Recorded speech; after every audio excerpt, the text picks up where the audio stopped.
Bab 446 Tracy menggiling kopi yang sudah dia buat, Daniel sudah menyelesaikan sarapani. Isudan Unionich esaikan sarapannya, kemudian dia mencicipi kopi yang dia berikan, Dini mengangguk, ya, tidak buruk. Akhirnya, aku mendapat pujian. Tracy menghela napas lega, kalau begitu, di Skywell aku bukannya sama sekali tidak berguna, setidaknya aku bisa membuat kopi. Kimu memang ada sedikit kemajuan. Danikel mengusap rambutnya dengan penuh kasih sayang. Makanlah sarapanmu, nanti keburu dingin. Aku tidak bisa makan sebanyak ini, kamu makan lagi. Tracy menyodorkan sandwich ke mulutnya. Daniel menggigitnya tanpa sadar, kemudian Tracy mengambilnya kembali. Meg lanjutkan makan sandwichnya, itu sangat alami, seolah-olah mereka adalah pasangan suami dan istri yang telah hidup bersama selama bertahun-tahun. Daniel tersentuh oleh gerakan kecil ini, dia diam-diam menatap Tracy dan membuat keputusan di dalam hatinya. Apa kamu hari ini ke perusahaan? Tracy tidak merasakan keanehannya sama sekali, ia melihat ponsel dan mengatur waktu untuknya. Sekarang jam 7.40, kamu pergi jam berapa? Ini masih pagi, jangan khawatir. Daniel menyeka remah-remah di mulutnya dengan tangannya, lalu menyerahkan jus padanya, minum jus. Aku sudah kenyang. Tracy tidak nafsu makan, dia menghela napas dalam, aku ingin tidur. Tidurlah. Daniel menarik nada dan memeluknya, aku akan menemanimu. Tidak perlu, kamu pergi ke perusahaan saja. Tracy merapikan peralatan makan. Jam 10 baru berangkat. Daniel membawanya ke kamar tidur. Daniel, aku hanya ingin tidur. Tracy menjadi cemas, tidur yang benar-benar tidur dan tidak melakukan apa-apa. Daniel menidihinya di tempat tidur dan dengan sengaja membuatnya takut, awalnya aku tidak berniat melakukan apapun, tetapi kamu mengatakannya dengan sangat jelas, mengingatkanku bahwa aku hanya melakukannya 2 kali tadi malam, itu tidak cukup. Jangan, Tracy berjuang dalam ketakutan, aku sangat lelah, sangat mengantuk, biarkan aku tidur sebentar, tolong. Bodoh. Daniel menggigit daun telinganya dan memeluknya, tidurlah, aku akan menemanimu. Jangan sentuh aku. Tracy memunggungi dia, dan setelah beberapa saat, suaranya menjadi tidak jelas, aku akan tidur sampai jam 10. Oke, Daniel mencium daun telinganya, dengan ringan menepuk-nepuk bahunya. Tracy tertidur dengan cepat, di pelukannya dia terlihat seperti seorang bayi.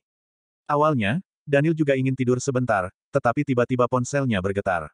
Dia menggunakan satu tangan membukanya. Ketika dia melihat panggilan dari Tuan Besar, ia segera menutup telepon dan ini ngirim pesan teks, tidak bisa menjawab telepon, apa ada sesuatu? Bocah tengik, cepatlah kembali. Tuan Besar membalas pesan teksnya. Ada masalah apa, balas Danik. Linda mencarimu selama lebih dari 10 hari, dan kamu menghindarinya. Apa maksudmu? Sekarang dia mencariku di sini, segera datang ke sini. Hari ini ada urusan, nanti malam saja, kebetulan ada yang ingin aku bicarakan dengan kalian. Pukul 6 malam ini, aku akan membuat janji dengan Linda dan Johnson. Kamu harus datang, jika tidak, jangan salahkan aku karena berbuat tidak sopan. Iya, setelah mengirim pesan itu, Danikel mengirim pesan ke Ryan, siapkan semua bukti tentang Linda. Baik, Ryan merasa sangat aneh. Daniel yang tidak pernah suka mengirim pesan, tiba-tiba mengirim pesan untuk menyampaikan perintah. Tapi, dia tetap melakukan perintahnya. Setelah mengatur semuanya, Daniel mematikan teleponnya, dan memeluk Tracy yang tertidur. Di luar sedang hujan dan cuaca agak sejuk, cuaca seperti ini sangat cocok untuk tidur. Wanita ini sungguh harum dan lembut, sangat nyaman untuk dipeluk, seolah-olah memiliki efek hipnotis. Tidak lama, Daniel pun tertidur. Tidak peduli seberapa sibuk atau lelahnya dia, selama ada dia di sisinya, dia tetap dapat tertidur dengan nyenyak. Bab 447 tidak tahu sudah tidur berapa lama, Tracy akhirnya terbangun, berbalik badan terbiasa memeluk Daniel, mencium bau napas yang akrab di tubuhnya, dan menggosok lehernya. Dia merasa sangat hangat. Sudah bangun. Danikel juga terbangun, membelai rambutnya, dan mencium keningnya. Apa kamu lapar? Sedikit. Tracy mengeluarkan ponselnya dari bawah bantal, astaga, ini sudah jam 12. Ya, Daniel mengambil ponselnya, sudah waktunya makan siang. Aku akan segera masak. Tracy cepat-cepat bangun. Tidak perlu repot-repot, aku akan mengaturnya. Daniel menariknya ke dalam pelukannya, peluk sebentar lagi. Kamu tidak masalah tidak pergi ke perusahaan. Tracy sedikit tidak tenang, ketika dia berada di grup Skywell sebelumnya, dia jarang sekali pergi ke perusahaan sesiang ini, kecuali jika ada perjalanan bisnis. Aku bosnya, aku punya kuasa. Daniel menyalakan ponselnya dan menelepon, siapkan makan siang, nanti tepat pukul 1, antakan ke sini. Setelah menutup telepon, Daniel memeluk Tracy dalam pelukannya dan menggigit daun telinganya, aku ingin memakanmu. Jangan bermain lagi. Tracy menekuk lehernya dan menghindari ciumannya, aku harus bangun, ada sesuatu yang harus aku lakukan sore nanti. Urusan apa? Daniel mencubit dagunya, dan ciuman lembut jatuh di dahi dan pipinya. Tracy hampir memberitahunya, tetapi kemudian dia segera mengubah nada suaranya, aku mengajak seorang adik perempuan untuk minum teh bersama. Apa ada orang lain lagi? Daniel mulai menggigit lehernya dengan ringan lagi. Tidak ada, lianya aku dan dia. Suara Tracy menjadi sangat kecil, sudahlah, aku harus mandi, dan mencuci rambutku. Oke, Daniel melepaskannya dengan enggan, mandi saja di sini, aku akan membantumu mengeringkan rambutmu. Ya, Tracy bangun dan pergi ke kamar mandi di kamar tidur utama. Anehnya, perlengkapan mandi dan juga baju tidurnya sudah disiapkan di sini. Aku akan pergi ke kamar sebelah untuk mandi, setelah selesai mandi, kamu tunggu aku di kamar. Dari luar terdengar suara Daniel, iya. Tracy ingin jawab, kemudian dia melihat cangkir keramik merah muda dan sikat gigi. Dan di sebelahnya terdapat cangkir biru dan sikat gigi Daniel, kebetulan itu sepasang, terlibat kekanak-kanakan dan lucu. Senyum manis muncul di bibir Tracy, tidak disangka ternyata Danik memiliki sisi seperti itu. Beberapa hari ini, dia benar-benar sangat lembut dan hangat. Tracy hampir lupa betapa kejamnya dia dulu ketika dia kehilangan kesabaran, dan sekarang dia sangat lembut dan penuh kasih sayang. Dia sepertinya sudah terbiasa dengannya yang seperti ini. Bahkan, jatuh cinta dengannya yang seperti ini. Tracy mengangkat kepalanya, menatap cermin dan bertanya dalam hatinya, Tracy, apakah kamu benar-benar jatuh cinta padanya? Ketika dia sedang berhayal, tiba-tiba ponselnya berdering. Tracy bergegas keluar dan mengangkat ponselnya, halo, Windy. Kak Tracy, jangan lupa jam 3 sore nanti kita bertemu di rumah sakit kasih. Oh ya, Kak Fanny memintaku untuk mengingatkanmu, pesta jam 6 nanti itu sangat penting, jadi jangan sampai lupa datang. Oke, kita pergi ke rumah sakit, nanti dari sana aku akan langsung ke hotel tempat pesta itu. Oke, malam ini aku harus lembur, jadi tidak bisa menemanimu, kakak jangan lupa hubungi Kak Fanny. Iya, setelah menutup telepon, Tracy meletakkan ponsel di sampingnya dan pergi mandi. Rambutnya sangat panjang jadi sangat sulit untuk mencuci rambut. Ketika sedang mandi, sesosok bayangan tiba-tiba masuk ke dalam. Ketika dia berbalik badan, dia terkejut, kenapa kamu inasuk? Bantu kamu mandi. Danichi memeluknya dari belakang, sepasang tangannya menggosok tubuh belakang Tracy, dengan berani dia menggigit pundaknya dengan pelan. Kamu mulai lagi. Tracy menangis tanpa keluar air mata, setiap hari melakukannya beberapa kali, tubuhku tidak bisa menahannya. Kamu tidak perlu bergerak, biar aku saja, Daniel memeluknya lagi dengan hangat. Bab 448 Tracy rasa baliwa dia akan menjadi gila, dan Nickel menuntut terlalu banyak dan membuatnya iklali. Tetapi dia tidak bisa menolak. Keduanya melakukannya sampai pukul 2 siang, Rian sudah menunggu selama 1 jam lebih di luar. Semua makanannya sudah dingin. Rian memberanikan diri untuk mengan pintu bel. Tracy menggulung rambutnya yang panjang dan berjalan membuka pintu, melihat Rian menunggu di luar, dia tidak bisa menahan perasaan malunya. Makanannya mungkin sudah dingin dan perlu dipanaskan. Aku akan meminta Koki untuk datang. Rian hendak menelepon. Tidak perlu, aku akan memanaskannya sendiri. Ketika Tracy berbicara, Daniel keluar dari kamar dengan mengenakan handuk mandi. Rian segera menundukkan kepalanya, buru-buru mundur. Tracy tersipu malu, dia hanya ingin bersembunyi. Semua sudah dewasa, jadi tidak perlu malu. Daniel berbicara dengan sangat murah hati dan alami. Jangan seperti ini lagi. Tracy menatapnya sinis, dan pergi memanaskan makanan. Daniel minum secangkir kopi hitam dan kembali ke kamarnya untuk berganti pakaian. Ada 2 panggilan tak terjawab dari ponselnya, dan itu dari Linda. Dia mengabaikannya, meletakkan ponselnya, dan pergi makan siang bersama Tracy. Aku akan kembali lebih larut malam ini. Setelah kamu pulang, datanglah ke sini sendiri, istirahat. Daniel menarik tangannya dan menyimpan sidik jarinya di tablet. Sidik jari Anda telah dimasukkan, selamat datang, Tuan, terdengar bunyi suara dari tablet. Ini, kunci sidik jari. Daniel meletakkan tabletnya, mulai sekarang, kamu adalah nyonya di rumah ini. Nyonya, Tracy menggumamkan panggilan ini, hatinya menjadi sangat hangat. Daniel menyentuh wajahnya dan berkata dengan lembut, tunggu aku di malam hari. Oke, Tracy tersenyum padanya, dengan rasa manis dan kebahagiaan di hatinya. Aku pergi dulu. Daniel meletakkan peralatan makan, Chia bangun dan mengenakin inantelnya. Makan perlahan dan setelah makan, tidur lali sebentar. Sudah selesai, aku akan kembali dan berganti pakaian, si Klali itu bergegas pecerci. Tracy membantunya merapikan mantel dan mengantarnya keluar. Daniel mencium dalinya dan berjalan dengan cepat ke Liz.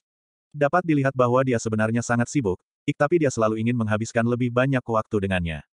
Tracy membereskan makan siangnya, pulang untuk berganti pakaian, dan bergegas ke rumah sakit kasih. Windy sudah menunggunya di sana, Tracy membawanya menemui Lily. Lily menjelaskan kondisi ibunya kepada Windy secara langsung memberikan nasihat terkait, kemudian memeriksa tangannya. Cedera tangan Windy tidak serius, dapat disembuhkan sepenuhnya, tetapi karena waktu perawatan terbaik sudah terlewatkan, sekarang akan memakan waktu untuk mengobatinya. Windy sangat gembira, dia pikir dia tidak akan pernah bisa bermain piano lagi seumur hidupnya, tapi sekarang harapannya sudah kembali. Lily memberikan Windy rencana perawatan, menyuruh Windy untuk bersiap, dan meluangkan waktu 1 bulan untuk menerima perawatan, kemudian membantu Ibu Windy menjalani prosedur pemindahan rumah sakit. Setelah menemani Windy berkonsultasi, Tracy segera pergi dengan tergesa-gesa. Dia pergi ke pesta makan malam. Fanny berulang kali mengatakan kepadanya, pesta makan malam ini sangat penting, upahnya adalah 0 juta, jadi dia harus datang tepat waktu. Tracy bergegas ke hotel perjamuan tersebut. Fanny sudah membuat persiapan untuk perjamuan itu. Melihat kedatangannya, dia dengan cepat memintanya untuk merias wajah dan mengganti pakaiannya. Dia mulai naik ke atas panggung tepat pada pukul 6. Malam ini, pertunjukan akan dimulai selama 3 jam, ia menyuruhnya bersiap-siap. Tracy datang ke ruang ganti, berganti pakaian dengan gaun yang sudah disiapkan, merias wajah, dan memulai acaranya. Perjamuan hari ini mungkin diadakan oleh keluarga kaya. Banyak bangsawan dan selebritas yang diundang. Tamu-tamu yang datang, semuanya kaya, dan ada beberapa wajah yang ia kenal. Tracy berpikir, mungkinkah ini pesta makan malam yang diselenggarakan oleh orang yang dia kenal. Saat ini, tuan rumah keluar. Gaun berwarna merah muda dan ungu, dilengkapi dengan gaya rambut seorang putri, kecantikan yang tak tertandingi, itu adalah Garcia. Bab 449 Tracy mulai merasa tidak nyaman, semua pekerjaan paruh waktu ini diatur oleh Fanny, dan secuilnya mereka selalu bekerja sama dengan lancar, jadi dia tidak bertanya secara terus-rinci. Tracy sudah lama tidak bercinu dengan Garcia, sebelumnya mereka tidak pernah berselisih, tapi waktu itu Garcia berencana mencelakanainya, itu semua karena Stanley, membuat Garcia penuh dendam terhadap Tracy. Karena itu, Tracy tidak ingin berhubungan dengan Garcia. Tanpa diduga, hari ini malah bertemu dengannya di sini. Untungnya Tracy selalu berpikir jauh ke depan, untuk menghindari masalah yang tidak diinginkan, pada saat tampil, dia selalu mengenakan topeng. Dia berharap Garcia tidak mengenalinya. Tracy juga tidak dapat berbuat banyak, Fanny memberikan isyarat dari bawah panggung, meminta Tracy naik ke atas panggung dan memulai pertunjukannya. Di bawah panggung, banyak selebriti dan kaum bangsawan melangkah maju untuk menyambut Garcia, dan Garcia nampak sangat menikmati perasaan dikelilingi oleh orang-orang terkenal. Permainan piano Tracy juga menarik perhatian beberapa orang. Beberapa tamu bertanya pada Garcia, dari mana pianis ini berasal, keterampilan pianonya sungguh luar biasa. Garcia hanya menganggapnya sebagai pujian dan tidak memedulikannya. Seketika, pemeran utama pria malam ini pun muncul, Garcia membawanya dan memperkenalkannya kepada para tamu undangan secara langsung, ini pacarku Stanley, mohon bimbingan dan dukungan dari paman-paman semua. Tracy menoleh dan meliriknya, kemudian dia memainkan lagu dengan lebih lambat. Tidak disangka, rupanya Stanley baru bercerai 1 bulan dengan Alice, sekarang dia malah mengumumkan hubungannya dengan Garcia. Stanley, dulunya merupakan seseorang yang sangat berharga bagi Tracy, seorang pria yang sederhana dan sempurna, tapi sekarang citranya benar-benar telah runtuh. 4 tahun lalu, demi masa depan dan kepentingan keluarganya sendiri dia membuangnya dan menikahi Alik. 4 tahun kemudian, dia tidak menjaga keluarganya dengan baik, dia juga berselingkuh, menghancurkan pernikahan dan karirnya. Sekarang, tidak tahu karena alasan apa, hingga membuatnya bersama dengan Garcia. Tindakan yang tidak dapat dipahami dan tidak jelas semacam ini, hanya akan membuatnya semakin jauh ke jalan yang salali. Tracy merasa sangat kecewa padanya. Tapi, ini semua adalah kehidupan yang telah dia pilih, dan Tracy tidak berhak ikut campur. Tracy menarik kembali pandangannya, dan terus memainkan piano. Suara pianonya bagus, begitu Stanley memasuki panggung, ia langsung memperhatikan pianis yang ada di atas panggung. Tentu saja, Garcia memegang lengan Stanley, dan berbicara dengan angkuh, demi menyiapkan pesta malam ini, aku telah menghabiskan banyak waktu dan pikiran. Kamu sudah bekerja keras. Stanley dengan lembut mencium keningnya. Keduanya seperti sepasang pengantin baru, mereka terlihat sangat akrab dan intim, kemudian beberapa tamu maju untuk memberi selamat kepada mereka. Garcia merekomendasikan Stanley kepada setiap tamu undangan, dan melakukan yang terbaik untuk membuka peluang bisnis baru untuknya. Memberitahu semua orang, bahwa keluarga Increka sudah bekerja sama, berencana Incin buat proyek bersama-sama. Mendengar hal itu, banyak tamu yang tertarik, mereka bertukar informasi kontak dan merencanakan rencana kerja sama ke depannya. Ada juga beberapa tamu yang berbisik secara pribadi. Keluarga Garcia semakin hari semakin tumbuh dan berkembang pesat. Nona Garcia juga seorang wanita kaya yang cantik dan berbakat. Tapi, kenapa dia malah jatuh cinta pada Stanley yang malang? Aku juga tidak habis pikir. Industri grup Miller sedang menurun. Jika bukan karena dukungan dari keluarga Garcia, mungkin sudah dinyatakan bangkrut sejak awal. Tidak hanya itu, reputasi pribadi Stanley sendiri pun tidak baik. 4 tahun lalu, ketika dia melihat keluarga Tracy mengalami kebangkrutan, dia dengan tega meninggalkan tunangan masa mudanya. 4 tahun kemudian, dia meninggalkan istri dan putranya, kemudian dia mendekati keluarga Garcia, orang munafik sepertinya sama sekali tidak layak menjadi menantu di keluarga Garcia. Nona Garcia masih muda, tidak mengenal siapa dia. Tapi, Presdir Charlie kenapa tidak menasehatinya? Malah membiarkan putrinya mendapat masalah. Mungkin Nona Garcia melakukannya tanpa sepengetahuannya. Hari ini, kita datang ke sini hanya untuk menghormati keluarga Garcia, tapi tidak disangka, ternyata Nona Garcia mencoba untuk mencarikan relasi untuk Stanley. Aku akan pergi. Bab 450, selain itu, ada beberapa informasi dari orang dalam. Seorang tamu menutup mulutnya dengan lucunya dan berbisik, aku mendengar baliwa keluarga Stanley telah menyinggung grup Wallens dan Iklali dimasukkan ke dasar hitam oleh grup Wallens. Apa benar? Para tamu di sekitarnya semua berkerumun dengan penuh semangat. Pokoknya informasi yang aku terima seperti itu. Tamu itu mengerutkan kening, aku tidak berani menyinggung grup Wallens CC, aku pergi dulu. Setelah mengatakan itu, tamu itu bergegas menjauhi dan pergi. Beberapa tamu lain yang mendengar berita itu juga bersiap untuk pergi. Pada saat ini, terdengar suara teriakan yang keras dari pintu, biarkan aku masuk, apa kalian tahu siapa aku? Aku adalah nyonya keluarga Stanley. Suaranya begitu keras, dia hampir menggunakan seluruh tenaganya untuk berteriak. Suara piano Tracy terhenti. Dia menoleh ke belakang, orang itu histeris dan berteriak kepada penjaga keamanan di pintu masuk aula utama. Ternyata Alice. Alice mengenakan setelan yang lusuh, rambutnya acak-acakan, dan riasannya juga berantakan. Dia menerobos masuk, tetapi dihentikan oleh dua penjaga keamanan. Semakin dia dihadang, semakin kuat tenaganya dan semakin histeris dia, sehingga di sana hanya terdengar suaranya seorang. Karena kekacauan yang ditimbulkan Alice, suasana di sana pun menjadi berantakan. Wajah Garcia nampak murung, para camu semua membicarakannya, bahkan sampai ada orang yang langsung bertanya kepada Stanley, Presdir Stanley, itu mantan istrimu, kan? Presdir Stanley, kamu sebenarnya sudah bercerai belum? Orang lainnya bertanya. Stanley sangat kesal, dia tidak bisa menahan diri lagi, kemudian menatap ke arah Denny. Denny bersiap membawa dua orang pengawal untuk mengusir Alice. Tapi, pada saat itu, Alice telah mendorong penjaga keamanan dan menerobos masuk. Garcia, kamu ini murahan, jika kamu merebut suamiku, aku akan membunuhmu. Setelah mengatakan itu, dengan penuh amarali dia bergegas menghampiri Garcia. Kedua pengawal itu segera menangkapnya, meskipun dia berjuang dengan sekuat tenaga, tapi dia tidak bisa mendekati Garcia. Kita sudah lama bercerai, kamu tidak berhak mencampuri pilihanku. Stanley berteriak dengan marah, jangan buat malu di sini, pergi. Kumu bilang aku buat malu. Ilalali. Alice mengangkat kepalanya menghadap ke langit dan tertawil, tidak lama kemudian, air matanya mengalir, tapi dia masih bisa berkata sambil tersenyum.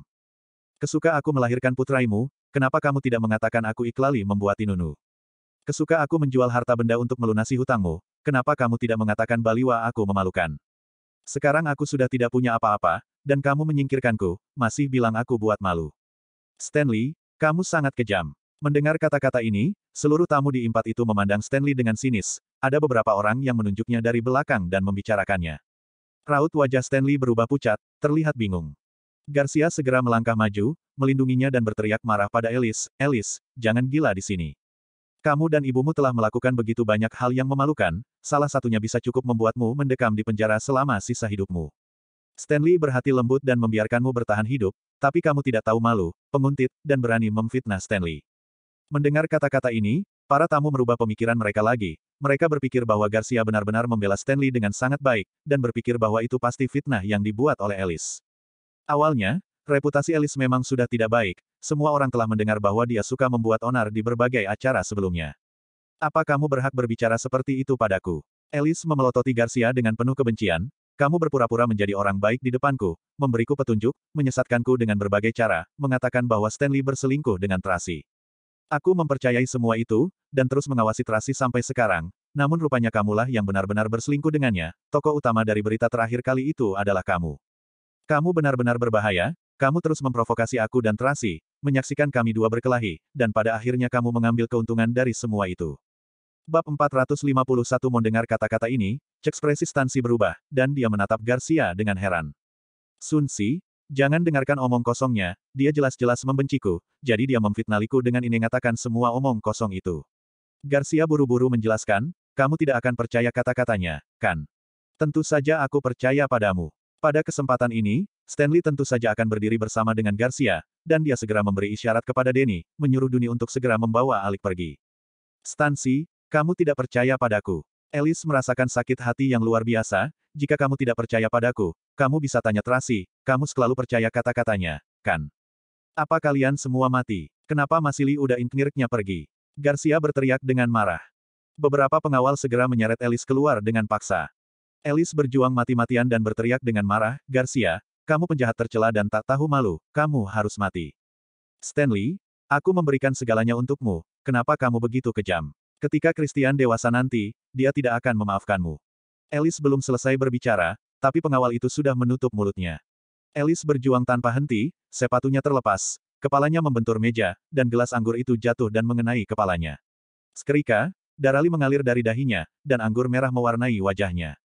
Memalukan dan menyedihkan, sayangnya tidak ada yang peduli padanya. Pengawal itu menyeretnya, seperti anjing mati. Adegan ini sungguh menyedihkan. Semua orang yang hadir, mengerutkan kening mereka. Tidak peduli seberapa mengerikannya Alice, bagaimanapun juga dia adalah mantan istri Stanley dan ibu dari putranya. Orang yang pernah menikah, pasti memiliki perasaan yang lalam, tapi bagaimana bisa Stanley begitu kejam? Alice mungkin memiliki karakter yang jahat dan memiliki banyak masalah, tapi dia tulus pada Stanley. Di dunia ini, semua orang bisa menolak dan menghina Alice, tapi Stanley tidak seharusnya seperti itu. Suasana hati Tracy juga rumit dan sulit untuk diungkapkan, hatinya tidak tenang dalam waktu yang lama. Berdasarkan logika, sebelumnya Alice telah menyakitinya dengan berbagai cara, sekarang dia seharusnya senang melihat Alice berakhir dalam situasi seperti itu, tapi Tracy tetap tidak bahagia. Dia bahkan merasa kasihan pada Alice, dan pada saat yang sama, dia senang karena telah kehilangan Stanley. Kalau tidak, orang yang dibina di sini hari ini, bisa jadi itu adalah dirinya. Suasana menjadi hancur berantakan, banyak tamu yang pergi diam-diam, dan beberapa tamu datang untuk mengobrol dengan Garcia beberapa patah kata, sebelum membuat alasan untuk pergi meninggalkan pesta. Dalam sekejap, sepertiga dari orang-orang di aula perjainuan sudah hilang. Suasana hati Garcia benar-benar hancur, dia berjalan ke belakang panggung dengan wajah murung. Suasana di tempat kejadian sangat memalukan, Stanley bergegas untuk memperbaiki situasinya dan menjalin hubungan dengan setiap tamu. Pada saat yang sama, karena suasana sudah hancur, maka permainan musik juga dihentikan sementara. Fanny meminta Tracy pergi ke belakang panggung untuk beristirahat terlebih dahulu. Tracy pergi ke belakang panggung, kebetulan Carlos meneleponnya. Saat baru mengatakan beberapa patali kata, gadis-gadis kecil yang bermain biola di sebelahnya mengobrol tentang apa yang terjadi barusan. Tracy tidak punya pilihan selain mengambil ponselnya dan keluar untuk berbicara di telepon. Mami masih kerja. Pekerjaan baru Mami adalah bermain piano. Iya, Mami suka bermain piano. Sebelum dia menyelesaikan kata-katanya, Tracy tercengang melihat dua pengawal tadi menyeret Alice ke tempat parkir, dan dengan kasar melemparkannya ke dalam sebuah mobil van. Ketika pintu mobil terbuka, Tracy melihat bahwa orang yang duduk di kursi belakang adalah Garcia, dengan wajahnya yang dipenuhi amarah. Carlos, Mami masih ada urusan, sudah dulu ya. Tracy buru-buru menutup telepon dan diam-diam berjalan ke sana untuk memeriksa. Di area tempat parkir lainnya, terdapat banyak mobil mewah, tetapi tempat ini penuh dengan kendaraan kerja. Tracy bersembunyi di balik mobil dan diam-diam memperhatikan mobil van itu, kemudian dia tercengiung. Garcia marali dan menamparkan Alice. Lengan Alice dipegang oleh kedua pengawal, dia tidak punya kekuatan untuk melawan, jadi dia hanya bisa menerima perlakuan Garcia. Bersambung.